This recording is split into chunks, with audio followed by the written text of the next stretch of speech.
इस वक्त हम डिहरी विधानसभा के डिहरी में उपस्थित हूं। आपको बता दें तो आज मीडिया से बात करते हुए एनडीए प्रत्याशी लोजपा आर के डिहरी विधानसभा के प्रत्याशी राजीव रंजन उर्फ सोनू सिंह के द्वारा मीडिया से बातचीत करते हुए उन्होंने कहा कि इस बार अगर जनता हमें भरपूर आशीर्वाद देती है तो हम इस बार डिहरी विधानसभा में चहुमुखी विकास करूंगा और जो भी उद्योग धंधा बंद है उसको खुलवाने का प्रयास करूंगा और रोजी रोजगार के लिए डिहरी में युवाओं को उपलब्ध कराऊंगा। और उन्होंने ये भी कहा कि जो एनडीए की वर्तमान में सरकार है रोजगार और युवा को शिक्षा के लिए काफ़ी विशेष ध्यान दे रही है। आने वाला 2025 में अगर हमको इस विधानसभा से अगर विधायक प्रतिनिधि के तौर पर इस विधानसभा का जनता हमें चुनकर विधानसभा में पहुंचाती है तब मैं चहुमुखी विकास करूंगा और गरीब गुरबा के साथ रहूंगा। और ये एक सामाजिक कार्यकर्ता भी हैं, पहले भी ये गरीब गुरबा का साथ देते आ रहे हैं। और इन्होंने बताया कि जो भी हमारे माध्यम से काम होता है गरीब तत्व के लोगों को हम मदद भरपूर करते हैं। बने रहिए दैनिक लाइव न्यूज़ 24 में मंटू कुमार के रिपोर्ट। इनसे कैसा सहयोग मिला आपको? देखिए, पांचों घटक दल के सभी हम लोग जितने भी कार्यकर्ता हैं मजबूती के साथ डिहरी विधानसभा में अपने अलग अलग जगहों में अपने अपने क्षेत्रों में निरंतर कार्य कर रहे हैं। इस बार डिहरी विधानसभा एक मिसाल कायम करेगी और हमारे माननीय मुख्यमंत्री नीतीश कुमार जी के नेतृत्व में जो एक सरकार बननी है उसमें डिहरी विधानसभा का नेतृत्व मजबूती के साथ यहाँ की जनता रखेगी। जिस मजबूती से आप चुनाव लड़ रहे हैं, क्या चुनाव बाद अगर जनता आपको मौका देती है इसी मजबूती के साथ काम कर पाएंगे?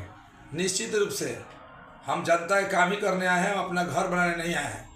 क्योंकि पूर्व में भी हमारी पत्नी प्रमुख रही है, जिला पार्षद रही हैं। आप वहाँ के लोगों से पूछा जाए, मैं उन बहुजन गरीब पीड़ित परिवारों की मदद हम लोग किए हैं जिनको कोई नहीं पूछता था, जिनको प्रखंड कार्यालय से दुत्कार कर भगा दिया था, उनकी लड़ाई लड़के उनको उनका हक दिलाने का काम किए। आज अगर विधानसभा में जाएंगे तो निश्चित रूप से हमारे यहाँ डालमिया का कारखाना है जो एक मेन मुद्दा है। कल अभी तक हमारे प्रधानमंत्री की नज़रों में नहीं था, अब कल के भाषण में जवारा में उन्होंने डालमिया का जिक्र किया 11 वर्षों में। समझिए कहीं ना कहीं डिहरी विधानसभा से हम लोग ने अपने प्रधानमंत्री यशस्वी प्रधानमंत्री नरेंद्र मोदी जी तक डालमिया की बात पहुंचा दी।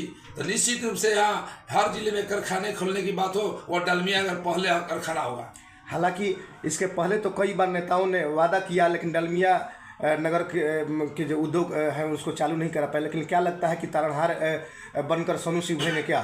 निश्चित रूप से हम लोग की यह चाहत है क्योंकि हम यहाँ मेरा घर है डालमिया नगर में, बहुत से पूर्वज हम लोग के काम करते थे। डालमिया उद्योग अब चालू नहीं हो सकता है लेकिन रेलवे के द्वारा उसे अधिग्रहण कर लिया गया है। निश्चित रूप से वहाँ कोई ना कोई कल कारखाने डालमिया नगर में निश्चित रूप से लगेगा और वहाँ की जो खुशहाली थी क्वार्टर में जो लोग रहते थे वह खुशहाली वापस आएगी। और डिहरी एक ऐतिहासिक धरती रही है जिसको इतिहास के पन्नों में विधानसभा स्तर पर यहाँ के जनप्रतिनिधि ने बिठाने का काम किया है। और हम लोग चाहेंगे इस जो सोन तट पर अवस्थित ऐतिहासिक धरती जो शाहाबाद का सबसे प्रमुख शहर डिहरी अंचल है, निश्चित रूप से हमारे यशस्वी प्रधानमंत्री नरेंद्र भाई मोदी जी और माननीय मुख्यमंत्री नीतीश कुमार जी का डिहरी विधानसभा पर यह जरूर निगाह रहेगा और मजबूती के साथ रहेगा। यहाँ जो हमारे व्यवसायी भाई हैं उनका व्यवसाय बढ़ेगा, हमारे पर्यटक के क्षेत्र में पर्यटक के कार्य होंगे। हम लोगों ने मांगे पाली पुल वर्षों से बंद पड़ा है, जल्द से जल्द चालू होगा। हमारे यहाँ चिकित्सा की व्यवस्था सुदृढ़ हो गई क्योंकि अनुमंडल अस्पताल में देख रहे होंगे, आप जाइएगा अपने कैमरा लेके तो हमारे एक ओटी नहीं है। हमारे उन गरीब परिवार का ऑपरेशन नहीं किया जाता है। वह गरीब परिवार जो मान लीजिए कि खुशहाल परिवार है वो तो कहीं जाके दिल्ली पटना करा लेता है ओटी, लेकिन यहाँ हमारे यहाँ गरीब परिवारों के लिए हमारे अनुमंडल अस्पताल में ओटी तक की व्यवस्था नहीं है। उसकी लड़ाई कौन लड़ेगा? जनप्रतिनिधि। लेकिन ऐसे ऐसे लोग हैं उनको विधायक बनने से मतलब है, सांसद बनने से मतलब है, डिहरी की जनता से कोई मतलब नहीं है। यह भाई पहले भी सेवा करता था आज भी सेवा करता है और आगे भी सेवक बन के इस विधानसभा में कार्य करेगा। और सारी डेहरी विधानसभा की जनता मेरी विधायक होंगी और उनकी हक की लड़ाई जब हम पर विश्वास करके यशस्वी प्रधानमंत्री नरेंद्र भाई मोदी जी, माननीय मुख्यमंत्री नीतीश कुमार जी और हमारे राष्ट्रीय अध्यक्ष माननीय चिराग पासवान जी, हमारे अभिभावक उपेंद्र कुशवाहा जी, जीतन राम मांझी जी ने हम पर भरोसा जता के डेहरी विधानसभा की जनता के पास भेजा है, तो मैं भी सब जनता से आग्रह करूंगा आप भी इस भाई पर भरोसा करिए। आपका भरोसा कभी नहीं टूटेगा और आप ऐसे लोगों को मत न करें जो हमारे युवा भाइयों को चरस, गांजा, भांग और जुए का लत लगाकर हमारे घर को बर्बाद कर दे। इसलिए आपसे रिक्वेस्ट और निवेदन कर रहा हूं कि क्रम संख्या 2 पर हेलीकॉप्टर छाप का बटन दबाकर यशस्वी प्रधानमंत्री नरेंद्र भाई मोदी जी और माननीय मुख्यमंत्री नीतीश कुमार जी के हाथों को मजबूत करें और जो बृहत और मजबूत सरकार बननी है एनडीए में, उसको डेहरी की भागीदारी इस बार सुनिश्चित करें। जय हिंद, जय भारत।